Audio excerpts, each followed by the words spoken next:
Hello and welcome to this episode of Wise Human. Today I have with me Geoff Barron. Welcome, Geoff. Thank you, Nicole. How you doing today? I'm doing well. I'm excited to get to know a little bit more of your story and see what we have to share. Absolutely. Well, I appreciate you having me on as a guest. So tell us a little bit about you for people that don't know who you are. Okay, so my name is Geoff Barron. I'm 38 years old. I'm originally from the Waterford, Michigan area. A little bit about myself. Growing up, I grew up normal just like everybody else. Mom, dad, sisters, regular family. Growing up, my mother was an alcoholic. Um, Alcohol was introduced into my family at an early age. I myself um, started drinking at an early age. I think I started drinking when I was like 13 years old. Um, and along came with that, I started getting in trouble at a young age. Um, I think I had my first run in with the law when I was 14 years old. Caught a couple minor possessions for drinking. Um, didn't think too much about it. It was, normal, just being a teenager, having fun. Partying, whatever. I did all that through high school, graduated on time. Uh, still continued to party through probably till I was like 21 or 22, I would say. Um, Got into some trouble when I was like 21. I caught a felony for a third degree home invasion. Uh, so that was probably 3 months before I had my first two children. Um, I was sentenced on that in April. I was able to stay out of jail. I did no jail time. I just did probation. And then my kids were born. Um, so I slowed down my drinking a little bit, but not a lot. It was still an issue. Um, you know, and basically there was a time in my life where my drinking was just out of hand. My life became unmanageable. It was uncontrollable. Now I was what they called a functioning alcoholic. I went to work every day. I took care of my kids. I made sure my bills were paid. But in between that time I was drinking, and I was drinking a lot. And I wasn't the kind of guy that just drank one or two or three or five beers. I drank until I blacked out. And it was a real problem with me. So I kind of, let's see, probably 2000 and let's see what year it was, 2017, I think, 2016, 17. I was having a party for my kids. I got really drunk. Um, and I ended up not pushing, asking my children to get off of the swing set so that I could puke because I wasn't feeling well. I went in and I passed out. That next morning, I woke up and I realized I had to make a change. I did not want to live my life like this. Um, so I told myself I was going to quit drinking. And this was my first attempt at actually trying to stop drinking. I didn't know what to do, didn't know where to go, didn't know how to go about it. Um, so I basically joined AA, Alcoholics Anonymous. I had known about it through probation. They made me go there to get my sheet signed, whatever. Did all that. But this time I wanted to go there for myself. And so I actually went to the AA. I did the program, um, started my sobriety journey. I did really good. I made it 3 years. I made it sober. 3 years I made it sober. Um, and then it was, let's see, July, I think, of 2018 or 19, I think it was 2000 and July of 2018. I was in Vegas with my ex-wife on our sixth wedding anniversary, and we were on top of the stratosphere having dinner. And she was like, "Hey, you want to have a drink?" I didn't even think about it. I was like, "Oh yeah, I can have one." It's been 3 years since I've drank. Of course. Let's celebrate. It's our anniversary. And, you know, like they say, one is too many and a million is never enough. I had one drink that night, and that one drink literally led me down the path of destruction again. Everything that I had built in the last 3 years, I almost lost again. Almost everything. I almost lost my house. I almost lost my kids. I almost lost my wife. Um, and I continued down that path for almost another 2 years. It was, I think, 18 months to be exact. Then I had another episode happen where I got really drunk. And at the time, my ex wife was in Michigan. I was in Arizona with my kids.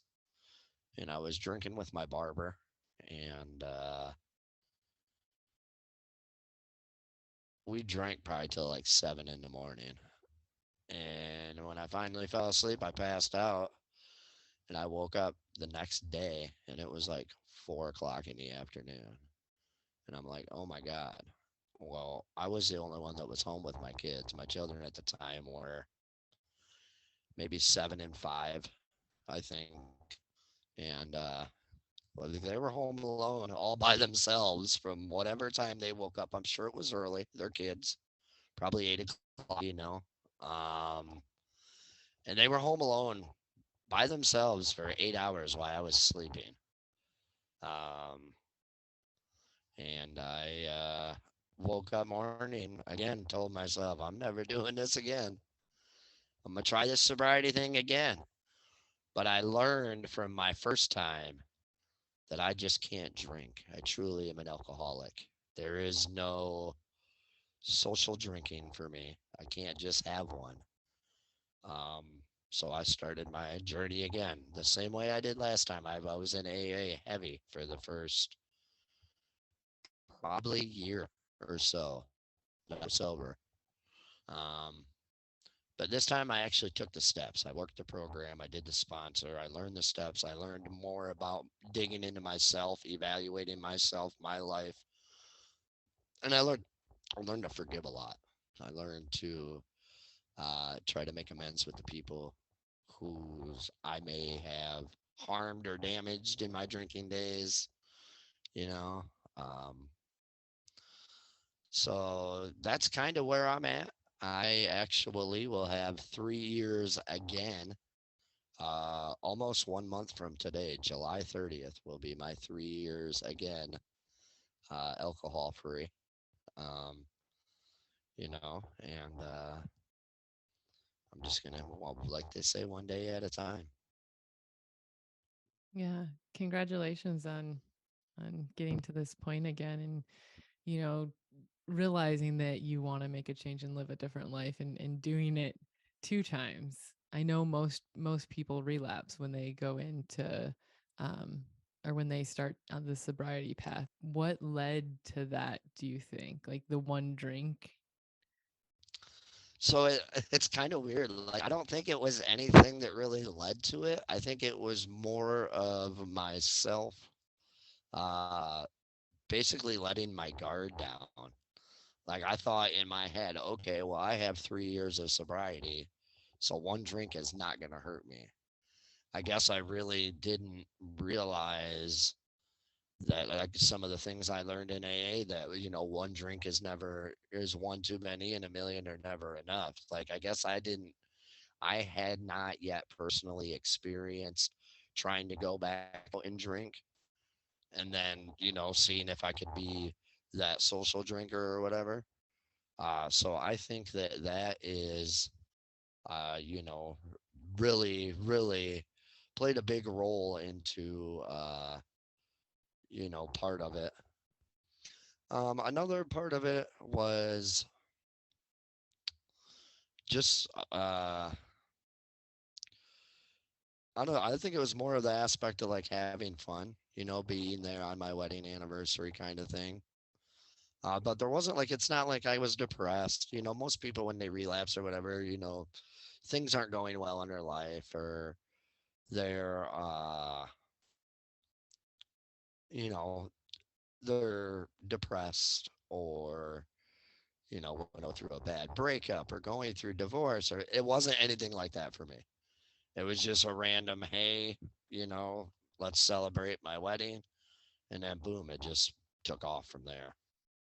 Was it just one drink that night, or did that one drink open the floodgates immediately? That one drink immediately opened the floodgates. And it was really weird because I remember telling her that it was going to be that I was going to be all right. I can just have this one drink. I'll be good. I'm going to be okay. And I literally drank the whole rest of our vacation in Vegas every day. So, and then it wasn't like, okay, well, I'm not in Vegas anymore. Let's go. Now I'm home. And then, but Mhm. it just continued. It didn't stop. When did you realize it was an issue? Like from taking that first sip of the drink 3 years into your sobriety? I mean, I would have to say I realized that it was a problem probably when I got back to Arizona and was still constantly drinking. I realized that it was an issue, but I didn't do anything about it. It was okay. I can control it. It wasn't until that last night that I finally decided to give it up. That I woke up and my kids were by themselves, that I really was like, holy crap, I got to do something about this. So in the time between, relapsing and realizing, oh, okay, this I can't, I'm not in control, to deciding to get sober again, what was going through your mind there? Like, did you have thoughts of, oh, I should probably get sober again? Or were you like, I I have this under didn't at all. control? No, I Okay. didn't at all. Honestly, it was just now I was just back into drinking. It wasn't. I honestly didn't even think about it. I'll be completely honest with you. Like not one time in that span from me starting to drink to quitting drinking again did I ever stop and say, "Hey, maybe I should stop. Maybe it's getting out of control." It wasn't until I had something, traumatic to myself or an event in my life occur to me that was like, "Hey, look, okay, you need to stop." Hmm. And how was the second time going to AA and getting sober? How was that different from the first time? It sounds like you dove in deeper and took it maybe more Yeah, I seriously. did. Absolutely. I definitely took it more seriously because I wanted the sobriety. I knew what sobriety had to offer me. I had already been there, you know. But I really wanted it this time. I wanted it so bad that I didn't want to think that I could be a social drinker. Now I know I can't. Like I can firmly believe. Now I'll never say never, but I firmly believe that I now will not drink again. Now, can I say that? Of course not. Never. But, you know, I feel that I have learned enough tools for me to cope with when I want to drink. What are your triggers to wanting to drink? I'll be honest with you. The last trigger I had was when my mother passed away. Um, I really don't get triggers often because I just know that I can't drink. Um, but when my mom passed away a couple years ago, I hit a depression for about 7 months. And it's kind of funny because there was a point where I was actually at the bar with a beer in front of me for like 45 minutes. And I like was gonna drink it, and then I'm like, no, like I morally I knew I shouldn't. Okay, What was going on in your head when you're sitting there at the bar with this beer in front of you? it was like I'm okay. So morally I knew I shouldn't drink it. So morally in my head I'm thinking, don't do it. But then I'm also thinking, man, if I drink this, I'll feel a lot better about my mom passing away. But then I also at the same time behind all that, I had my mom telling me, don't ruin your sobriety over this. That's stupid. And that is what kept me from not drinking and giving the beer back to the bartender. I was like, no, mom, my mom would not want me to do this. She would be really upset if she even knew that I was here. So I gave the beer back to the bartender, and I finished my food and I left. Did your mom get sober before she passed? She did. She did. My mom drank a lot of my childhood.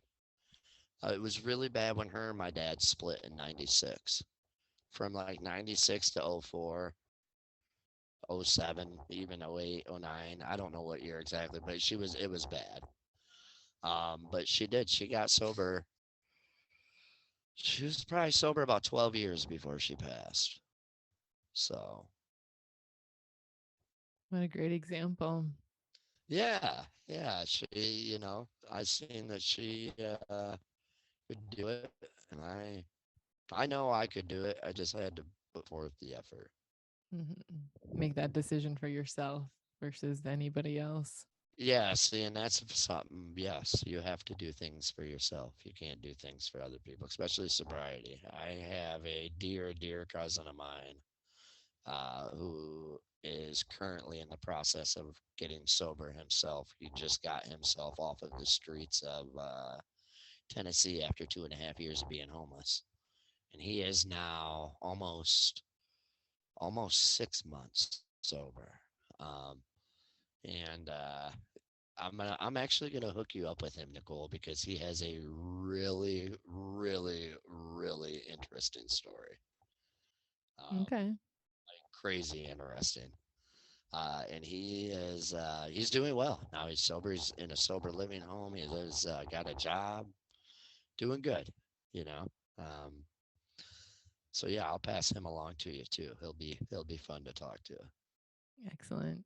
Do you think you getting sober and him seeing that had any impact on his belief in himself that he could do it? I do. I do. He tells me every time, all the time, that I'm an inspiration to him. Him and I are very similar in age. I'm a little older than he is. I think he's 30, 32 or something. Mm. Um, he also has twins. He's got twin boys who are a year younger than my twin girls. And he's told me a lot, when he called me in the hospital when he first got himself off the street. And I've talked to him every day since then, I talked to him in the hospital that day. And I just, try to encourage him and just show him that there is just a better life out there than living on the streets and using drugs and lying and cheating and stealing. And, by the grace of God, I didn't ever have to deal with that sort of thing. I was never put in the position to where I didn't have a house or a roof or a car, or to where I was selling or pawning my stuff for my addiction. By the grace of God, I did not have to go through that. So seeing his perspective is very unique to watching the things he's gone through, listening to the stories that he's told me. It's like the same addiction, but way different paths. So it's kind of it's fun to talk to him, and we bounce ideas off of each other to help him maintain sobriety and things like that. How important is it to have a sponsor in your recovery? That's a good question. And if I can be 100% honest with you, Nicole, um, I didn't get a sponsor until I worked the 12 steps, till I actually wanted to sit down and go through them and work them step by step and really learn about myself. That's what the 12 steps really teaches you, is it teaches you about yourself. And you find out that the root of all the problems that you are having basically lie within, from your actions and things that you did while you were using and out there. um, so it is important, but I don't feel that you have to jump into getting sober and instantly get a sponsor, if that makes sense. A lot of people, when they're like jump into AA, first thing you do is get a sponsor. um, I feel that you first have to make sure that you're in the right place. Make sure that you found a place that you're going to be comfortable in. That's a big part of it. AA can be intimidating. Sobriety can be intimidating, especially after living so many years of under addiction. So I feel finding a place that you're going to fit in first, that you like the people, and then go to a couple of meetings. I encourage people, you don't have to talk right away. Now, me being me, I love talking, I love people, so of course I instantly went in and shared my story and told them why I was there and what brought me there. And I also told them that I was looking for help, that I wanted to stay sober for myself. I wasn't there because I got in trouble. I didn't catch a DUI. I wasn't court ordered to be there. I was Mhm. there because I knew that that's where I needed to be. Um, and I did find a sponsor. Now, like, do I still use my sponsor? I'll be honest with you, I don't. I in my personal sobriety journey, um, I do still go to AA. I don't go every day. I don't go religiously or anything like that. But when I get down on myself, or I feel like I need to be there, or I feel like I'm going to drink, or, if I just sometimes just not going in a while, I'll just go to go. It's good to hear that there's like minded people who are suffering from the same problems that I have, that I'm not alone.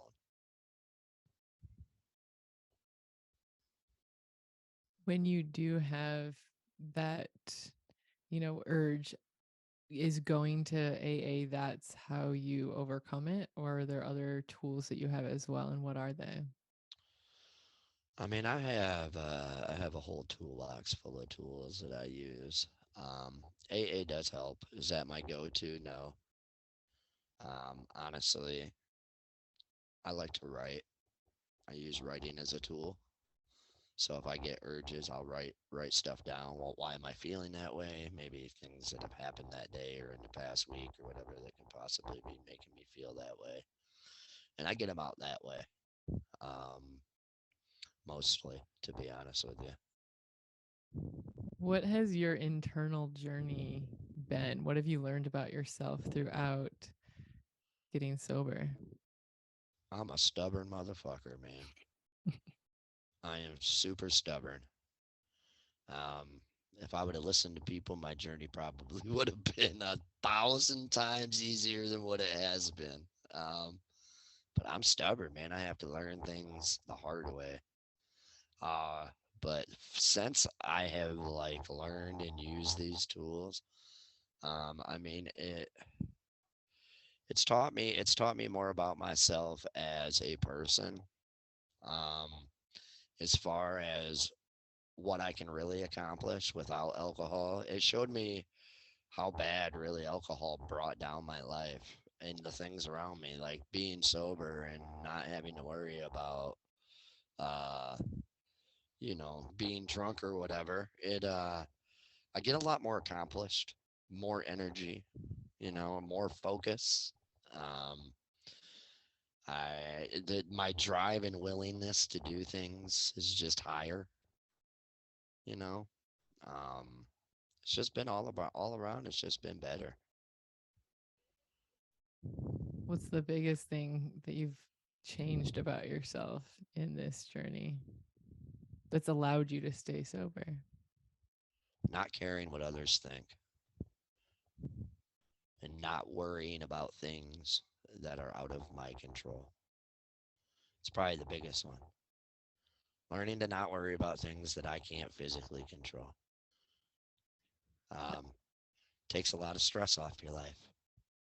It moves mountains. When I learned to do that, and I just worried about me and mine and what I physically have control over, my anxiety went from 1,000 down to like 12.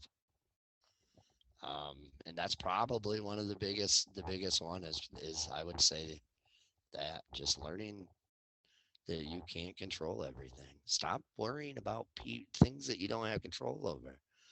Like, it's crazy. I watch and listen and see people just worrying about all sorts of things like that don't even pertain to them. And I'm like, why are you worried about that? Well, this could happen. This could happen. Okay. But is that going to physically affect you? Well, no. Okay. So why are you stressed out about it?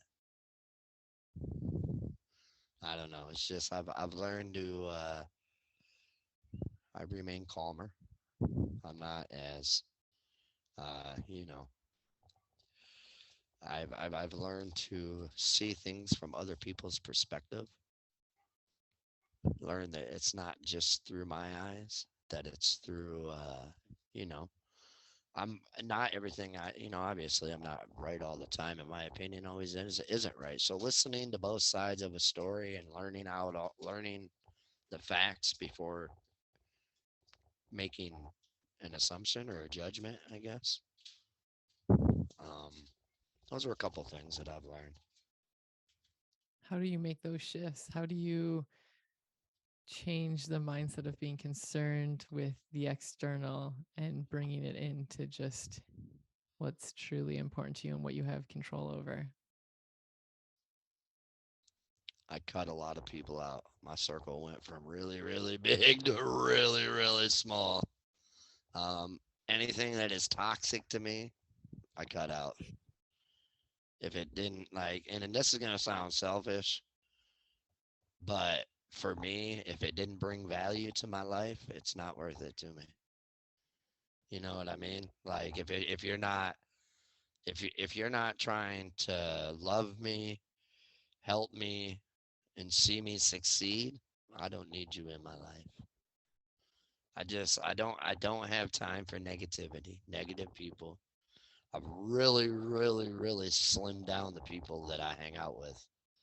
Like I don't go out. I mean, I won't say I don't go out in public because I do, but like I don't go out to the bars. I don't go hang out, and if I do, I go and I people watch. Because that's I don't know something that I find fun to do now that I don't drink. I go to drinking establishments and watch drunk Watch people. all the drunk people. Yeah, it's quite humorous.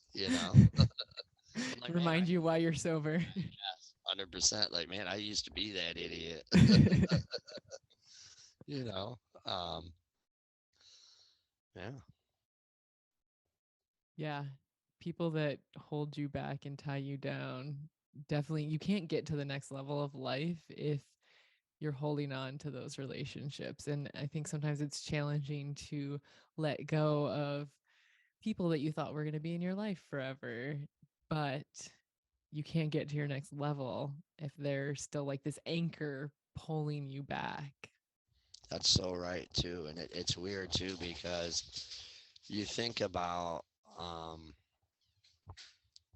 the people that you really thought that were going to be there for your life, like you said, your lifelong friends, and after making these adjustments, half of them aren't even around. Now, granted, I know a lot of people. I still talk to probably three-quarters of the people that I went to high school with. Um, but like my real circle of people is like really, really minimal. But it's nice because I have made it to where I only allow people who are going to positively affect my life and my family and those around me. Like I want people who want to build and want to better themselves and do better for themselves. I've found myself sticking around a lot of people who are not doing anything with themselves and they're just kind of stuck in a rut, been doing the same thing, you know, things like that. And I've been trying to focus and move my energy away from all of that so I can focus on the goals that I want to reach. Mm-hmm. Yeah, I mean, they say that you're the product of the five people you spend the most time with, which, Yeah, and they say that the 10 people you spend the most time with is going to be your net worth. oh, I've never heard that one. Mhm. Interesting. I learned that when I was doing my real estate school stuff. That was something they taught us that the 10 people you spend the most time with are going to be the people that you're going to, around the salary you're going to make because you're going to spend your time around like-minded people, like-minded individuals. Yeah, and if they're motivated to like get to the next level and excel, Mhm. you naturally, if you're the one of the 10 that isn't, like just by proximity, you're going You're to going to do it. adapt that mindset. Like Absolutely. you can't not. Yeah. And it works that way too. Like it's really funny. Like, cause so I've hung around high end clientele. I've hung around normal people and I've hung out with, you know, just everybody in general. And it's funny because um, when you start grouping people together and you start looking, like the people that you hang out with, it really does show like the product of what you could become or have the future of endeavoring. Hmm. You spoke about forgiveness earlier and seeking forgiveness from those that you maybe hurt in your years of drinking. Can you share more about that? Yeah, I mean, one of the steps in the AA program is to make amends. You write a list of everybody that you've hurt in your days of drinking, and you go through that list and you make amends. And whether you call them or write them an email, write them a letter, hell, if they're not alive, just speak to them out in general. And so that was something that I did in my fourth step. I made a list of everybody that I hurt, and I individually tried to reach out to them one by one. If I got through to them, great. If I did not, at least I tried. Um, it's been kind of a humbling experience. Everybody's been pretty receptive. How important is that in moving forward with a sober life, Oh, do you it's huge. think? Oh, it's huge. It's huge because if you can make amends with everybody, it allows all of that guilt uh, to go away, so to speak. You don't feel as guilty about the things that you did to those while you were out using or drinking or drugging or whatever your choice may be. It's all the same. Um, but yeah, I would say, um, yeah, I would say probably that. I think. How has becoming sober affected your family and your children? Oh man, it's great. My kids don't ever have to grow up with a drunk father anymore. My relationship with my older daughters has gotten a lot better. My oldest daughters are 16, so they watched me go through it all. They've seen the high of the high and the low of the low and everything in between. It's really good for my younger kids. Like my youngest daughter, she barely even remembers me drinking. My son, he's 11, so he remembers a little bit, but it's healthier in all of my relationships with my kids, with both of my kids' mothers. Um, you know, uh, it's been life changing. Honestly, it's even with work and school and just everything. It's been so nice to be able to be sober again and not have to worry about waking up with a hangover.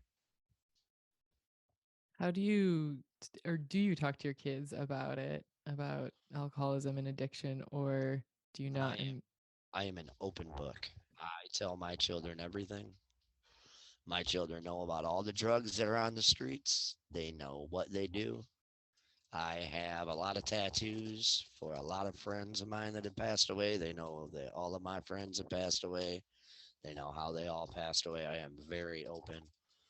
I get a lot of crap for it because people don't like how open I am with my children about it because I don't hide anything. I feel that they need to know. I feel that they should know that there's an opiate epidemic still going on now. I mean, fentanyl on the street is just dropping people by the thousands daily. And I think it's good to keep our youth aware. By doing so, my 16-year-old daughters are 3.9 students don't want anything to do with drinking or drugs because they've seen what happened with dad. They know dad was an alcoholic. They've seen what I went through. They've seen all of the trials and tribulations that it brought and all of the things me and their mother went through. and things me and my ex-wife went through, so I really feel that that has kind of steered them away from wanting to experiment, you know. And for instance, I had my daughter tell me that her friends were trying to get her to smoke weed. Okay, we all know that marijuana is legal in the state of Michigan if you're 21. Okay, it's whatever. To me, weed is. I'm very open about that. I am a marijuana advocate. I support it 100%. Um, and I was like, okay, so what did you say? And she was like, well, apparently she was like invited to a party with her friends, and they were talking, and one of her friends said something about bringing a bong over. And my daughter was like, what? And they were like, oh, you smoke? And she was like, no, I don't smoke. She was like, I'm a tri sport athlete. So just like her knowing like what it is, because, it's been around. Now do I go and show my kids every drug? No. Now, my kids, but they know what they are. They know the effects, and they know that it can kill you, and they're very aware. Um, so if anything, I feel it's a positive. It's been a positive experience being so open with my children, and like I said, I've had a lot of people that don't feel that way, and that's fine. We can. I'm open to discuss anything.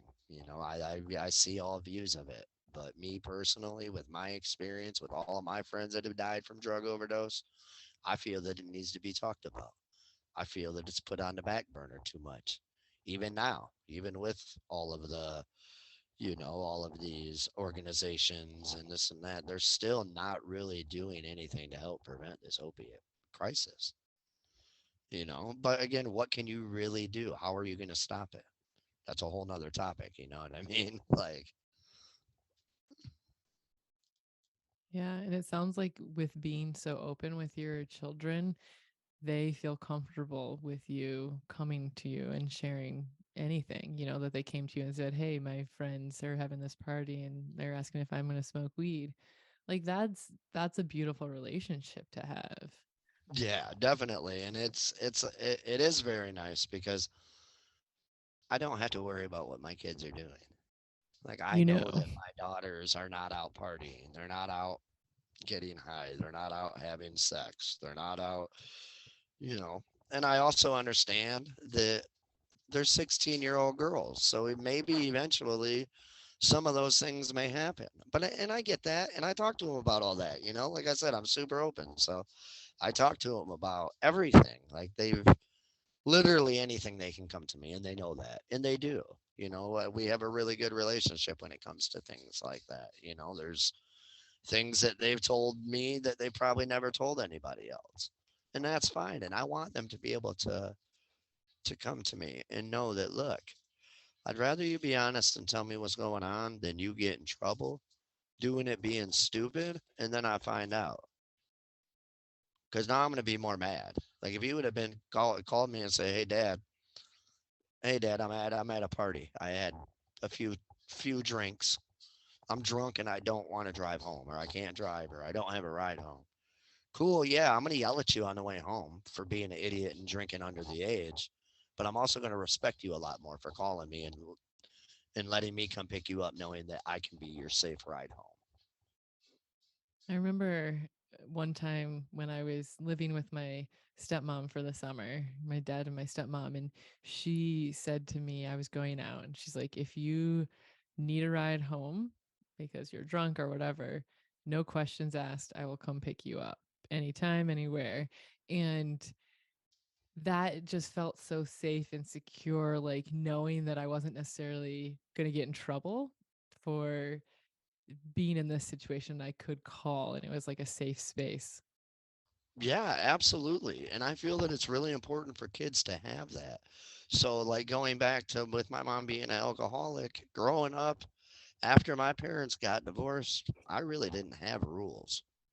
Like, at 13 years old, my mom's rule was if you're not home by 2 a.m., don't come home. The door is going to be locked. And that was it. Like my mom would go to work every day from 7 to 3, and then she'd go right from work to the bar, sit there for about 5, 6 hours, get drunk, and then come home and start yelling. So as I got older, I learned just to not be home when she got home. So a lot of my childhood and stuff, not childhood, I should say teen years, I was out doing whatever I wanted. I mean, I always hung out with older people. At 15, my best friend was 23. And he was buying me all the booze I wanted, you know? So it's just, it's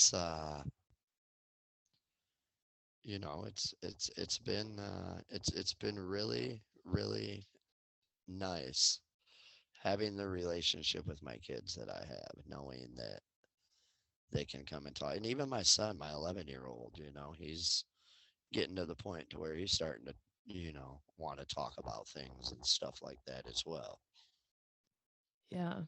But that is beautiful that you have such a open relationship with your kids, because I think that when we feel alone and we're not allowed to talk about things, we internalize them and we create a lot of shame, which then creates Yes. all sorts of internal struggles that can lead to a ton of different issues. But Yeah, absolutely. did shame play a role in your adulthood? So I guess once I decided to get sober and I got sober, I started to care about it, about the shame. When I was drinking, I didn't give a shit. Honestly, I was just a mess. I didn't care. All I cared about was getting drunk, and that's just what it was. I was drinking all day, no matter what I was doing. When I finally got sober, that I finally realized the shame that it caused myself, my kids, my now ex-wife.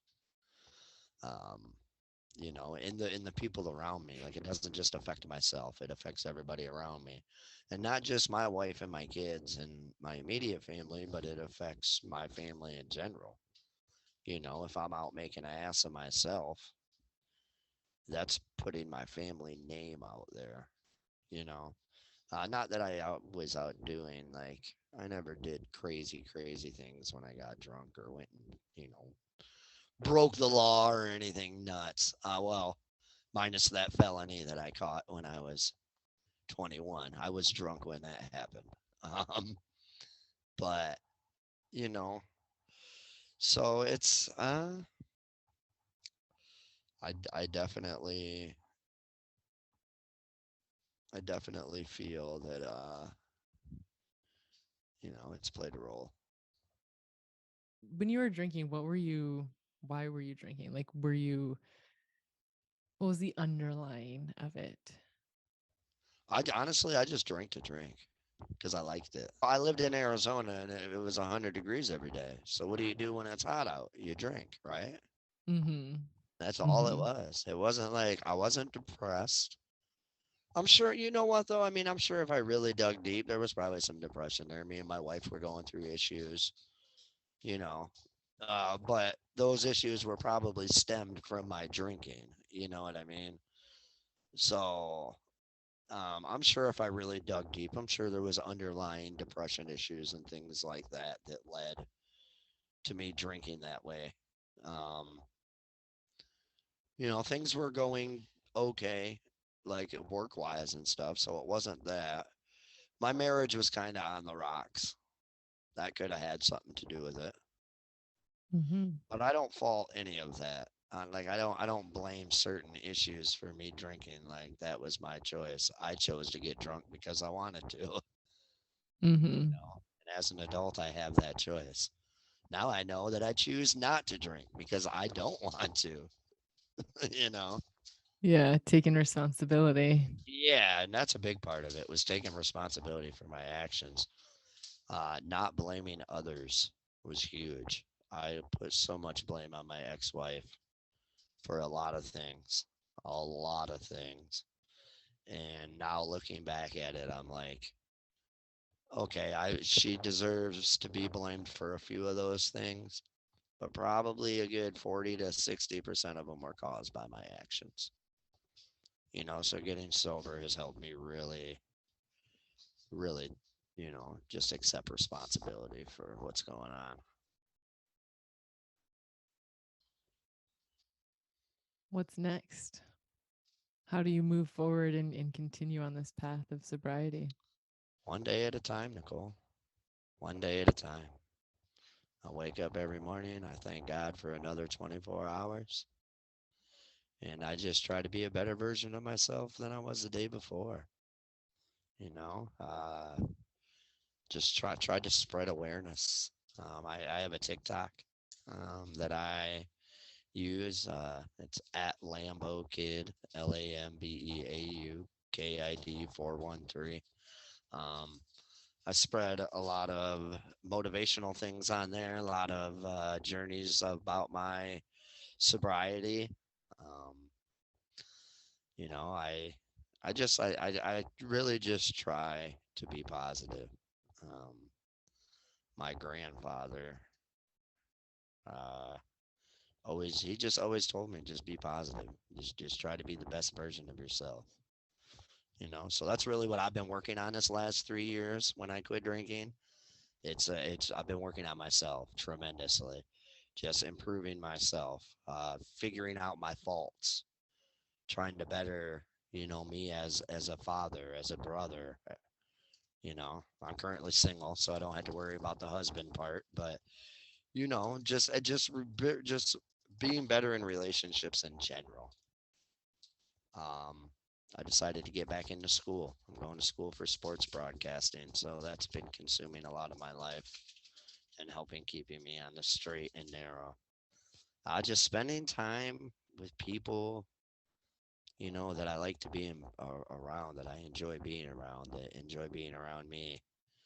Um, I'll occasionally still go to meetings. I'm actually trying to set up to do an open talk, my first open talk at the AA club right by my house here. And what is an open talk? So open talk is essentially exactly what we're doing. That's where alcoholics stand up and basically just tell their story and basically their journey through sobriety and what works, what's kept them there, what keeps them coming back.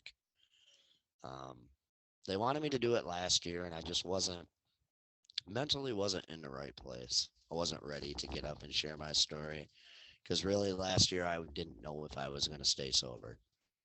It was still like, yeah, I'm doing it. Like, I know I can't drink, but I still had them thoughts, every once in a while. Hey, you can have a beer. And even now, like even today, like I would lie to you if I told you that I don't think about drinking sometimes. I do. Like actually, it wasn't even a week ago. I was with my buddy and it was really nice. And we were out having dinner. And I was like, dude, it'd be really nice to drink a beer right now. And he is also a recovering alcoholic who is uh, has 2 years sober. And he was like, yeah, like I know what you mean. And then we're both like, but we both know we can't drink. So like so I can't tell people no, I don't think about it because I do. Like when I'm out golfing or it's a nice hot summer day, yeah, I would love to have a red stripe or a summer shandy, you know, but I'll stick with my Coke instead because I know that my Coke is not going to turn my life into unmanageability and chaos. For somebody who's maybe listening to this and dealing with addiction, what would you recommend to them? First steps that they want to get sober or they're curious about it, anyways. So that you just said the first step. You have to want to do it. So sobriety is not anything that can be forced upon you. Your mom's not going to tell you to get sober. Your dad's not going to tell you to get sober. Your wife and your kids are not going to tell you to get sober. They might tell you to get sober, yes, but they're not going to keep you sober. You have to want to keep yourself sober. Um, it's an everyday journey, man. It's great. It is. It's probably the best journey I've ever been on in my life. Um, but it takes work. It's not when you first quit drinking, like you're gonna have withdrawals. Based on the severity that you were drinking, you might not sleep. I mean, it took me almost a month and a half to get on a regular sleeping schedule when I quit drinking. I mean, I was up all. I mean, there'd be nights I wouldn't sleep. Um, but really, I always tell new people like you have to want to do it. I tell new people go to AA, go and do. When I was on probation, they had a thing that was called 90 and 90. You had to do 90 meetings in 90 days, so it was one meeting a day for 3 months. Uh, I tell all new people to do that. Do 90 meetings in 90 days. You don't have to talk, just listen. I think it's very important because I feel that when people are just beginning their sobriety journey, they feel like they're alone. They feel that, um, nobody wants me around. I'm a, I'm a piece of shit. I'm worthless. Oh my God, I just got a DUI. My life is ruined. Oh my God, I got into a car accident and I hurt somebody. My life is ruined. And when you get into AA, and even when you just listen, you realize that there are so many people who have been through exactly what you're going through that it helped me come out of my depression because I realized I'm not alone. I'm not this worthless piece of crap that I seem to be because I'm drunk, or I'm drinking. Um, Once you do that, once you start going to AA and doing, start working the program, definitely get a sponsor. Get somebody who has a lot of years of sobriety. Now, even with me having 3 years, I will not sponsor anybody. I don't feel that I am in the position to do so. I recommend finding somebody that has 10 plus years of sobriety for a sponsor. Um, Even better if you can find somebody that's got 20 or 25. I know a lot of the meetings I attend, there's a lot of older people. There's a gentleman in one of the meetings I go to, I think he just celebrated 56 years of sobriety. Um, and really use the program. Use all the resources it has. Meet new sober friends. That's a huge thing. Finding sober people. Because like when I used and when I was in my addiction, everybody I hung out with used. Everybody. There wasn't not okay, maybe a couple people that didn't drink, whatever. But we were still partying, doing other things, whatever it may be. You know, there wasn't not one sober person. Now in my life, I actually have a group of sober people that don't drink that I can go and enjoy activities with. You know, uh, I have a friend of mine that I met. I was working at Costco pushing carts, and I met he was a young kid at the time. I think he might have been, fuck, 19 maybe, young kid. Um, and his name was Chaz, and we instantly clicked. We started hanging out a lot, and he also had problems with drinking and went through some things. And now him and I are both doing this sobriety thing together, and it's really cool to have one of my close friends go through this journey with me. He'll have I think 2 years and a few months if I'm not mistaken. Uh, and so it's fun surrounding yourself with sober people. you know. And there's a whole network of people, like even for like people that are in my age range and like teenagers that have problems. There's a whole organization. It's called Mickey Paw, and it's like the Michigan Youth of AA essentially, and it's all youth for kids. Not kids, but younger adults that have problems drinking. So like, there's a lot of chances to meet sober people and to get into different sober groups and do activities with your local AA clubs and things like that. I think if you really want to get sober, I think being a part of the community is huge. I'm not saying you have to devote your whole life to it, but going to a couple of the events, meeting new sober people, it just helps. It gives you more outsources of people to talk to. Well, we're getting to the end here, so I have a few final questions for you. Absolutely. What do you wish more people knew about you? That's a very interesting question. What do I wish more people knew about me? Hmm.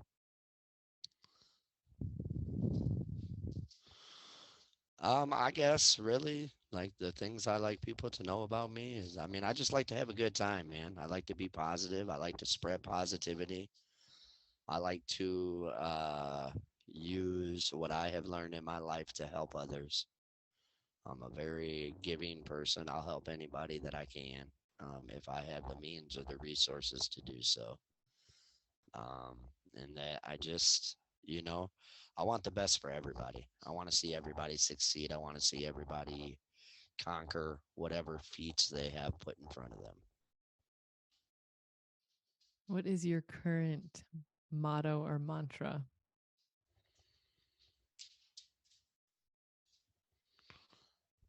Um, Man, that's a good one. What is my current motto or mantra? Um,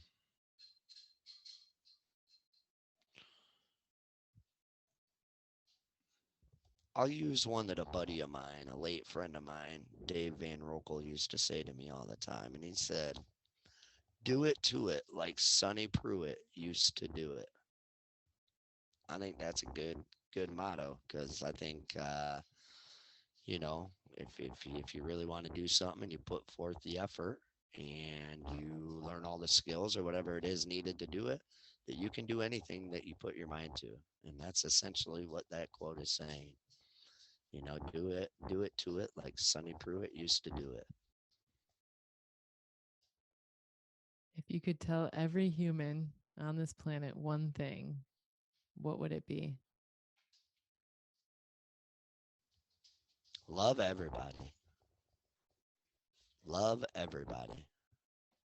I feel that our world is super divided, you know, uh, with all the ethical, the racial, just everything. I feel like we really just need to tell people there's only one race, and that's the human race.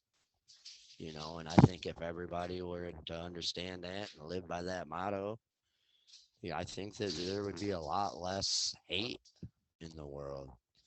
I mean, it's so sad just seeing all these people dying and all this crime going on. I mean, we just had this guy murder his three kids, and you got people getting shot every day, and there's just so much hate in the world. If everybody just took a little more time to love one another, I think the world would be a better place.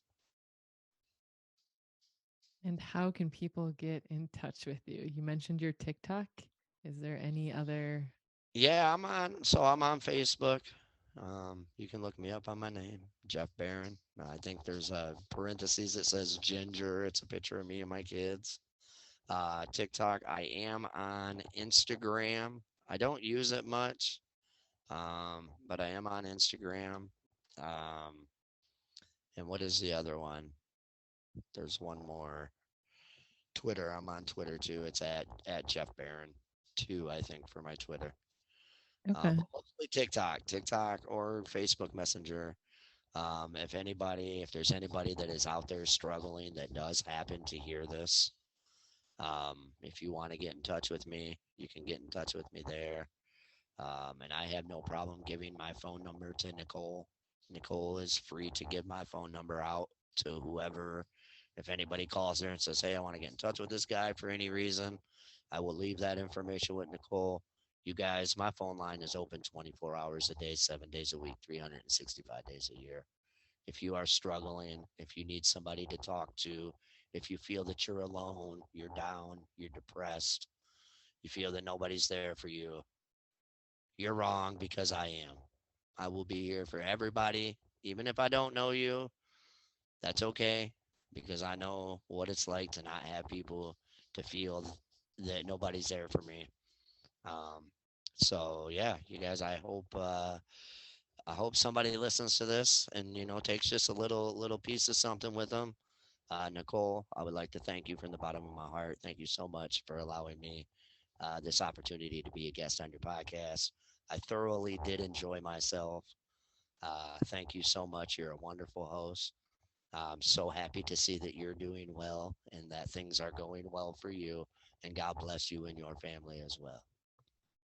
Thank you, Geoff, for taking the time and for being so open and vulnerable and sharing your experience. I think that, I mean, it touched me, and I'm sure it will touch the listeners as well.